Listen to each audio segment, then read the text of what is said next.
அஸ்ஸலாமு அலைக்கும். இன்றைக்கி பழைய காலத்து மருந்து, நான் குழந்தை வத்த சமயத்தில் கொடுத்த மருந்து, 60 வருஷத்துக்கு 50 வருஷத்துக்கு முன்னாடி உள்ள மருந்தை இன்றைக்கி நான் செய்ய போகிறேன். யாருமே இப்போ சாப்பிட்றதில்ல இந்த மருந்து. எல்லாம் குழந்தை வத்தா சாப்பிட்ற மருந்து கருஞ்சீரக லேகியம். செய்கிறதுக்கான பொருள்கள் என்னென்னா, கருஞ்சீரகம் 50 கிராம், சுத்தம் பண்ணி வச்சுக்க 200 கிராம் வெள்ளைப்பொடி, 1 லிட்ரு பால், 200 நல்லெண்ணெய், கருப்பட்டி 1/4 கிலோ கருப்பட்டி எடுத்து வந்திருக்கேன். இதெல்லாம் போட்டு இந்த பொருள்களை வச்சு செய்ய போகிறோம். செய்யும்போது காமிக்கிறேன் பாருங்கள். கருஞ்சீரகத்தை ஊற போட்டுறணும். தண்ணியில் போடுறேன் பாருங்கள். தண்ணியில் ஊற போட்டு அலசி, தண்ணியில் ஊற போட்டு அலசி அப்புறமா அரைக்கணும். அம்மியில் அரைச்சி செய்யணும். தண்ணியில் ஊற போட்டாச்சு. இது ஒரு அரை மணி நேரம் ஊறட்டும்.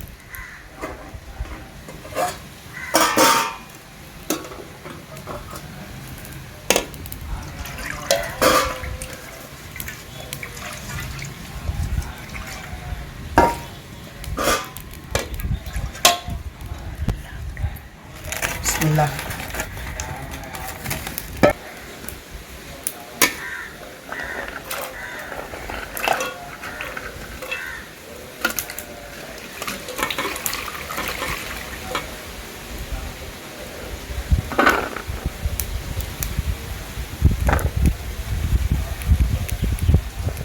தண்ணி வச்சு நல்லா சட்டியை இப்படி கழுவிடணும். இந்த மருந்து கெட்டு போகாமல் இருக்கணுங்கிறாக்க சுத்தமாக செய்யணும் ரொம்ப. அப்போ தான் நல்லா வச்சு சாப்பிட்லாம். இல்லாட்டி வீணாக பூசணை முடிச்சிடும் மருந்து. அதுக்காக நல்லா வெந்நீர் விட்டு கொதிக்க வச்சு ஊற்றிட்டு அதுக்கப்புறம் தான் வேலை பார்க்கணும் சட்டியில்.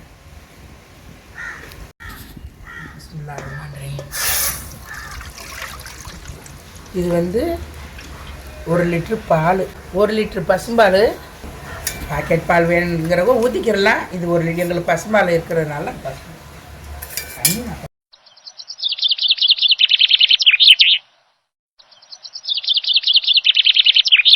பால் கொதிக்க ஆரம்பிக்கையில் வெள்ளைப்படை போட்டுறணும். இந்த வெள்ளைப்படை போட்டாச்சு. இப்போ பாருங்க, அழகாக பொங்கி பால் இருந்தால் கொதிச்சிட்டு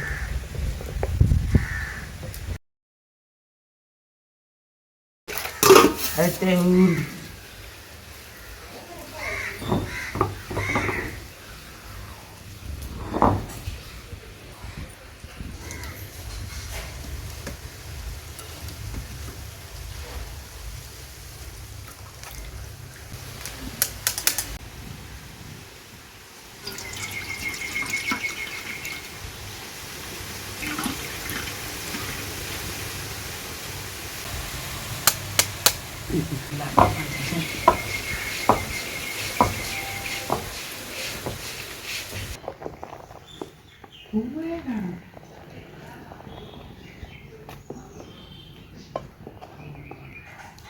வலுவலுன்னு அரைக்க முடியாது அம்மியில். யாரும் இந்த வேலையெல்லாம் பார்க்கவே மாட்டாங்க. அம்மியில் அரைக்கிறது மிக்சியில் ஒரு சுற்றிடவாம்பாங்க.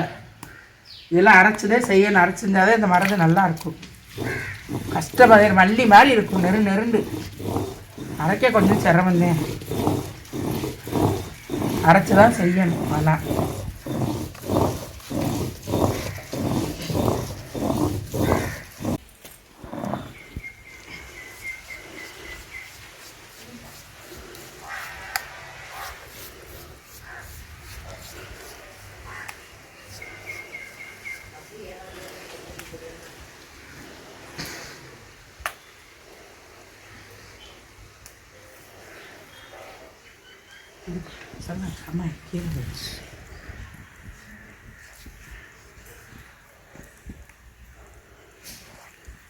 அழகாக வலுவலுன்னு அரைச்சாச்சு. பாரு எப்படி இருக்குன்னு. கலரில் வந்துருச்சு பாரு. கருப்பு கலராக இருந்தது. இப்படித்தே நல்லா மை மாதிரி அரைச்சிக்கிறோம். மை மாதிரி அரைச்சி வச்சிடணும்.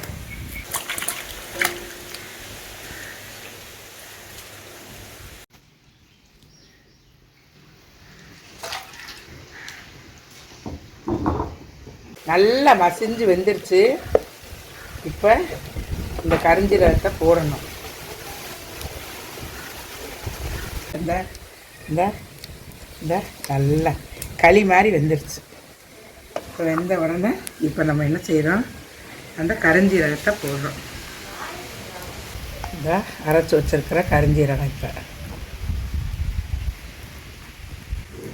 கரைச்சிட்டு அதில் ஊற்றிடுறது.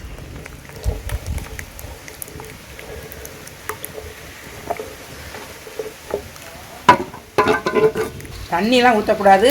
இந்த மாதிரி இப்படி வளைச்சி ஊற்றிட்டா போதும். அவ்வளவுதே. இதை இப்படியே கிண்டிக்கிட்டே இருக்க வேண்டியது. தெறிக்கி டப்பு டப்புன்னு பதனமாக கவனமாக கையில் தெறிக்காமல் கவனமாக இதை கிண்டணும். நல்லா இது வேகணும். வெந்த பிறகு தான் கருப்பட்டி போடணும். அதுக்கப்புறம் வெந்த பிறகு எண்ணெய் ஊற்றணும், நல்லெண்ணெய். முதல்ல இது வேகணும். இந்த கரிஞ்சீரகம் மருந்து கைவிடாமல் நல்லா கிண்டணும். கிண்டினாதே மருந்து பிடிக்காமல் நல்லாயிருக்கும், இல்லாட்டி அப்பிடும். இப்போ நல்லா வெந்துருச்சு. இப்போ நம்ம கருப்பட்டி போட போகிறோம். நல்லா வெந்து நல்லா வெந்துருச்சு. வந்து நல்ல ஒரிஜினல் கருப்பட்டி, சாயல்குடியில் வாங்கின நல்ல ஒரிஜினல் கருப்பட்டி. இது அழகாக இருக்குது. கல் மண் எதுவுமே இல்லாதது.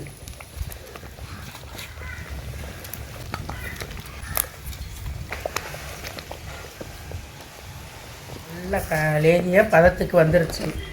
இப்போ எண்ணெய் ஊற்றணும். இப்போ எண்ணெய் ஊற்றி எண்ணெய் கொஞ்சம் இதை மருந்தோடு கலந்து பிரியிற வரைக்கும் கொஞ்சம் கிண்டணும். கொஞ்சம் சிரமந்தேன் இந்த மருந்து செய்கிறது. யாரும் அதை ஏமாட்டாங்க. இருந்தாலும் சொல்லி காமிக்கிறேன், கரெக்டாக செய்ய நல்லது உடம்புக்கு. இந்த மருந்து செஞ்சு சாப்பிட்றது. இப்போ இது நல்லா ஆயிடுச்சு. இப்போ வந்து இதில் கொஞ்சம் நல்லெண்ணெய் ஊற்றி கொஞ்சம் எண்ணெய் ஊற்றி இப்போ கிண்டுறோம். இந்த எண்ணெய் மருந்து நல்லா இன்னும் வேகமும் எண்ணெய் தனியாக பிரிஞ்சு வந்துடும். அது வரைக்கும் இது பக்குவத்துக்கு கிண்டணும். மருந்து நல்லா ரெடி ஆகிடுச்சு. ஆறவும் நம்ம ஒரு பாக்ஸில் ஸ்டோர் பண்ணிக்கிட்டு காலையில் வெறும் வயிற்றில் எடுத்து சாப்பிட்டுக்கிற வேண்டியது. நல்ல ஒரு அழகான மருந்து இது. இது என் மகளுக்காக செஞ்சுக்கிட்டு இருக்கேன். இன்னும் நல்லா பிரிஞ்சு வந்துருச்சு.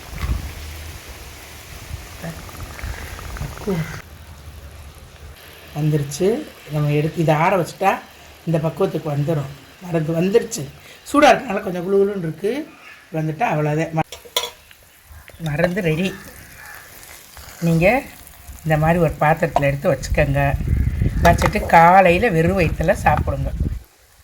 சாப்பிட்டுட்டு ஒரு அரை மணி நேரம் 1 மணி நேரம் செஞ்சு அப்புறமேலுக்கு காலை டிஃபன் சாப்பிட்டுக்கிடலாம்.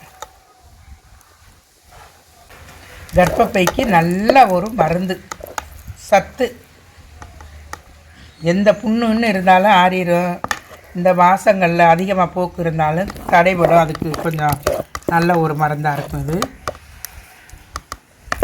காலையில் வெறும் வயிற்றில் இவ்வளவு மருந்து சாப்பிடணும். 1 ஸ்பூன் மருந்து இவ்வளவு சாப்பிடணும். சாப்பிட்டீங்கன்னா நல்லது. சாயந்தரமும் 1/2 ஸ்பூன் சாப்பிட்லாம்.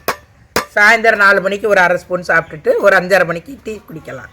இந்த மருந்து குழந்தை பெற்றவங்க சாப்பிட்ற மருந்து. குழந்தை பெற்றவங்க மட்டும்தான் சாப்பிட்ணுன்னு இல்லை. கரிஞ்சீரகம் இருக்கிறனால எல்லா நோய்க்கும் குணம் தரக்கூடியது இந்த கரிஞ்சீரக லேகியம். நல்லா செஞ்சு எல்லாருமே சாப்பிடுங்க. ஆமாம், இதெல்லாம் செய்கிறது ரொம்ப கஷ்டம். 1.5 மணி நேரம் அடுப்பில் வச்சு கிண்டி இந்த மருந்தை செஞ்சுருக்கேன். கரிஞ்சீரக மருந்துண்டு என்ன மருந்து அப்படின்னு மட்டும் நினச்சிடா. இது அழகான ஒரு மருந்து. தெரியாதவங்க பெரிய மனுஷர்கிட்ட கேட்டுப்பாங்க. நல்ல மருந்து.